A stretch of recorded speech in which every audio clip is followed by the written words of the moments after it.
reho yawe ndagira ngo nkubwire ngo Imana igufiteho umugambi. Urumva muri ya migambi yose Imana igira harimo n'umugambi kuri wowe. Niyo mubwira ngo hari umugambi w'Imana w'umwihariko kuri wowe. Nawe uri umugambi w'Imana, cyangwa se tuvuge ngo uri projet y'Imana, uri umushinga w'Imana, umushinga w'Imana. Ukuze projet bayitondera niko n'Imana nayo yarakwitondeye kuruta biga imishinga bakicara bakayigaho. Wenda nshaka kubwira ngo Imana yarakwitondeye igutekerezaho cyane.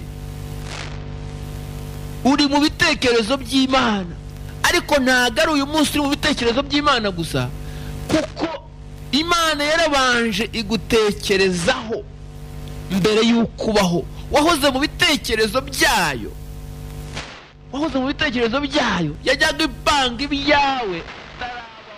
Niyo mpamvu ijambo ryabwiye Yeremiya ngo nakumenye narakurema mu nda ya nyoko, ngo kandi nakwejeje utaravuka ngushyiriraho kuba umuhanuzi uhanurira amahanga yose. Iryo ni ijambo ryabwiwe Yeremiya, Imana ikimuhamagara mu magambo abanza. Yeremiya ari umwana muto cyane.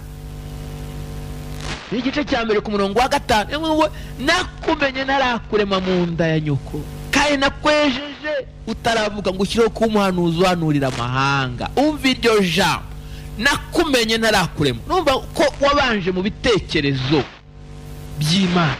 Nakumenye narakurema mu nda ya nyoko ndetse nakwejeje utaravuka ngushyirireho kuba umuhanuzi uhanurira amahanga. Bisobanura ngo Imana, Yeremiya ataravuka yarizi neza ko Yeremiya azavuka kandi akazaba n'umuhanuzi. Kumva ukuntu Imana iba yarize uwo mushinga wayo. Rero ngo uri mu bitekerezo by'Imana, kandi wavuye mu bitekerezo by'Imana, uri umushinga w'Imana, uri projet y'Imana. Imana yakwizeho, irakwitondera, igutekerezaho cyane. Hari abantu benshi bajya batura ngo Imana ntibazi. Hari abantu benshi bajya bavuga ngo Imana ntabwo ibazi, Imana ntabwo inzi, Imana ntabwo inzi, ngo ibyanjye ntabwo byitayeho. Ariko njyewe umunsi ndashaka kuguhamiriza ngo wowe ushobora kuva muri uyu mugambi w'Imana tuvuga. Wowe ushobora kwigira nabi, wowe ushobora kwigirira nabi, kandi wowe ushobora kutumva n'Imana, ntushake no kumva ibyayo. Ariko si ibyo, ntabwo ariko wakagombye kujya, kuko wavuye mu bitekerezo by'Imana. Imana yarakwitondeye, yakwitondera. Niyo mpamvu uri wowe nta n'ubasha kuba wowe cyangwa ngo abe yajya mu mwanya wawe nk'uko Rekiwareni yabyanditse. Nta muntu uza mu mwanya wawe, nta muntu wundi ubasha kuba wowe. Wowe uri wowe. Niyo mpamvu navuze ngo uyu munsi ndavuga umugambi w'Imana ku mibereho y'umuntu, ariko ne kuvuga ngo umuntu, ahubwo mvuge ngo wowe, kugira ngo ubyumve neza kandi ubyakire yuko mu mibereho yawe, mu kubaho kwawe, hari umugambi w'Imana wihishe mu byawe utazi. Imana yaragukunze, kandi yagukunze urukundo rw'umwihariko. Imana ni nziza cyane.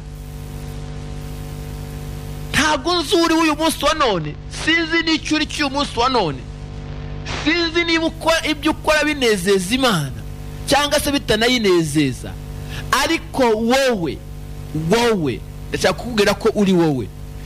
Ariko muri uko kuba wowe, Imana yo yakugizeho umugambi, uba umushinga w'Imana, uba projet y'Imana.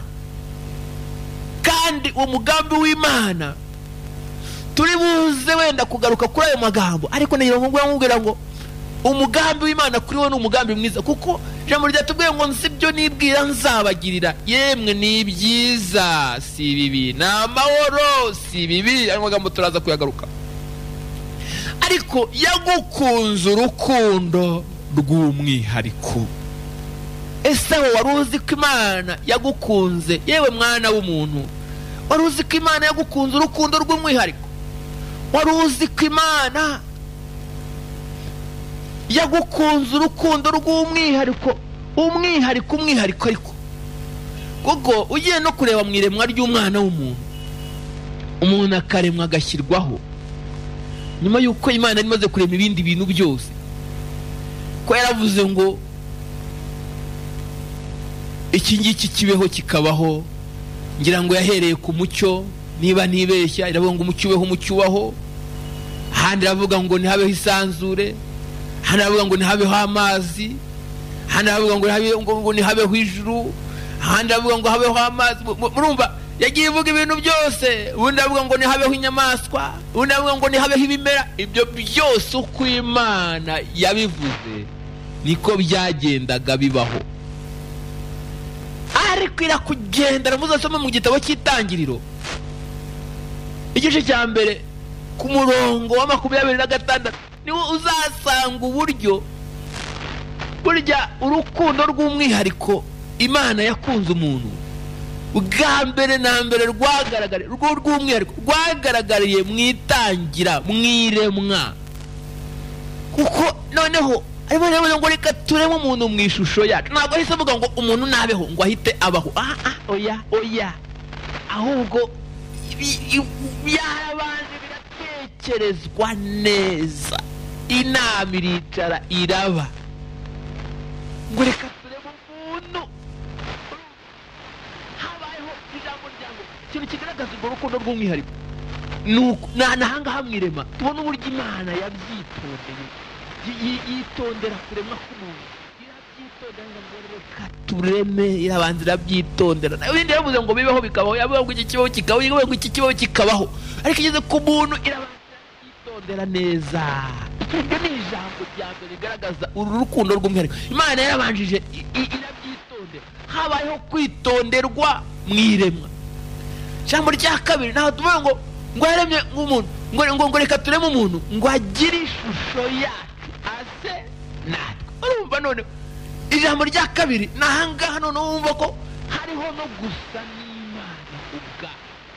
Uzarebe no mu mibereho y'abantu, iyo bakubwiye ngo usa na kanaka, abantu basa barakundana cyane. Niyo bamukubwira utaranamubona wumva utangiye kumukunda kandi utaramubona, kuko bavuze ngo barasa gusa ryonyine. Ariko noneho Imana yo umva, Imana yaremye, ariko none umuntu avuga ngo reka tumureme ngo agire ishusho yacu ase natwe. Urumva noneho urumva ijambo rya kabiri rigaragaza uru rukundo rw'umwihariko Imana yakunze umuntu ngo ase natwe. Habaho gusa nayo, gusa n'Imana. Ijambo rya gatatu rigaragaza uru rukundo rw'umwihariko Imana yakunze umuntu nuko kandi yavuze ngo batware abantu cyangwa se n'azakomoka kuri uyu muntu, batware amafi yo mu nyanja n'inyoni n'ibisiga byo mu kirere n'amatungo n'ibintu byose by'Imana yaremye byose. Umuntu ahabwa kubitwara, kubitegeka. Urukundo rw'umwihariko ibintu byose yaremye irangije irabimuha ngo abitware, abitegeka. Ubu wakubwira waguha umuntu ari umwami akaguha utegeka, ntago ari urukundo rw'umwihariko kuko atabihaye kanaka. Umuntu afite igihugu akakugabira umusozi ngo uzawuyobore, ntago yaba ari urukundo rw'umwihariko. Rero umuntu yahawe ibindi byaremwe byose ahabwa kubitegeka. Icyo ni ijambo rya gatatu, uko umuntu yahawe gutegeka ibyo ngibyo Imana yararemye. Ijambo rya kane rigaragaza urukundo rw'umwihariko